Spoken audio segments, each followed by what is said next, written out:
దేవునికి స్తోత్రం. నేటి దినాన మన అరుణోదయపు దేవుని వాగ్దానము ద్వితీయోపదేశ కాండము 32వ అధ్యాయము 4వ వచనము.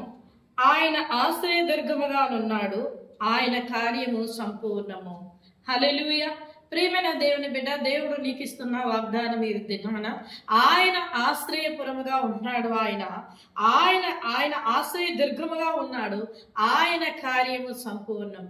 ఎందుకంటే నువ్వు దేవునిని ఆశ్రయ దుర్గముగా పెట్టుకుంటే ఆయన నీ కార్యాన్ని సంపూర్ణముగా చేస్తాడు. ఆయన కార్యము సంపూర్ణంగా చేసినట్లుగా నీ కార్యాన్ని కూడా ఆయన సంపూర్ణంగా చేయబోతున్నాడు. ఈ దినాన నీకు ఎవరు లేరని, ఎవరిని ఆశ్రయించాలో తెలియక నువ్వు బాధపడుతున్నావేమో.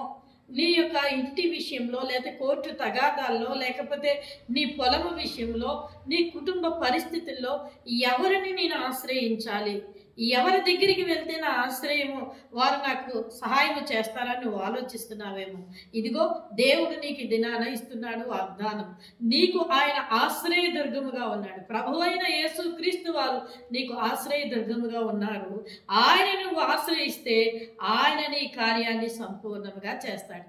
అసంతృప్తిగా సగంగా చేసే దేవుడు కాదు. ఎందుకంటే ఆయన తన తండ్రి అప్పగించిన పనిని సంపూర్ణము చేశారు. అలాగే నీ కార్యాన్ని కూడా దేవుడు ఈ మీద నువ్వు ఆనుకుంటే ఆయన సంపూర్ణంగా చేస్తారు. కనుక అరుణోదయాన లేచిన వెంటనే ప్రార్థన చేసుకుని ఈ వాగ్దానాన్ని పట్టుకొని నీ జీవితాన్ని ప్రారంభించు. దేవుడు నిన్ను సంపూర్ణంగా నీ కార్యాన్ని జరిగించి నీకు గొప్ప జయమిచ్చి ఆయన నిన్ను అనేకులకి ఆశీర్వాదకరంగా నిలబెడతారు. ఆమేన్.